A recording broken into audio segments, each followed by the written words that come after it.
Were Peter Keane to be elevated from Kerry minor to senior manager in the aftermath of the All-Ireland final, Tommy Griffin could well find himself part of the backroom team which replaces the man who got him into coaching. Griffin, as part of Keane's management ticket, has been serving as Kerry minor coach for the past 3 years. Kerry manager Peter Keane left with selector Tommy Griffin at the All-Ireland MFC semi-final at Croke Park. Picture, Brendan Moran. SportsfileIt was the autumn of 2012 when the 5-time All-Ireland medal winner first cut his teeth on the sideline, the recently departed Kerry boss Eamon Fitzmaurice asking Griffin to get involved with his po ball scoil.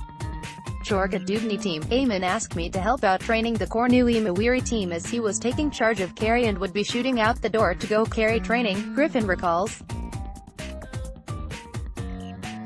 I was still playing club football at the time, but this was daytime training, between 4 p.m. and 5 p.m., so it kind of suited me. We won the Cornui Mawiri, but lost to St. Pat's of Navan in the All-Ireland semi-final in the spring of 2013.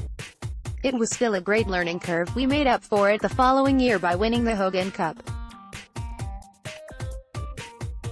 Then Eamon stepped away and I was with Kieran Moran and John Flannery when we won another Hogan Cup, beating Roscommon CBS in the final. Griffin says he owes plenty to his former Kerry teammate. Eamon been involved with Kerry teams, club teams and school teams, so he was the perfect man to learn from. You pick things up, though, as you move along. You start making your own decisions based on your ideas and passion for the game. Getting involved in the management of the Dingle senior team in 2014 was probably the biggest learning curve of the lot. His early grounding in post-primary football, Griffin believes, is what enticed Peter Keane to include him in his Kerry minor backroom team for the 2016 season. So far so good, as the Kerry Miners are 17 championship wins from 17 under Keane's watch. This management is bidding for a third consecutive All-Ireland on Sunday, a fifth on the bounce for the county. I had known Peter as I used to call to his shop in Killorglin in a previous existence. We always got on well and the topic of conversation was nearly always football. Peter eats, sleeps, and dreams about football, so how could I say no to a man who is so committed?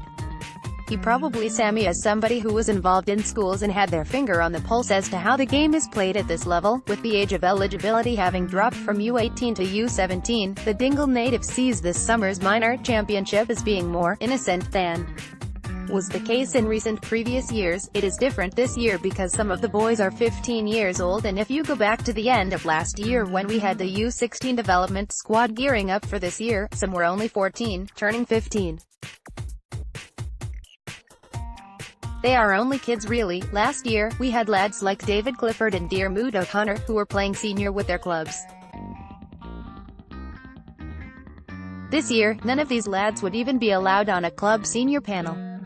We had to do certain things differently, maybe slow things down a little and curtail the training more, as well, because they would not be able for what you would have done with U18s over the previous 2 years. They are still learning their trade, even at school level. It's innocent football, it's very open football, no sweepers, it's very pure. As a management team, we would prefer it a lot tighter and a lot more controlled, but because the players are so young, it's loaded with unpredictability, and that is why you can never be sure, especially on All-Ireland final day, what is going to happen.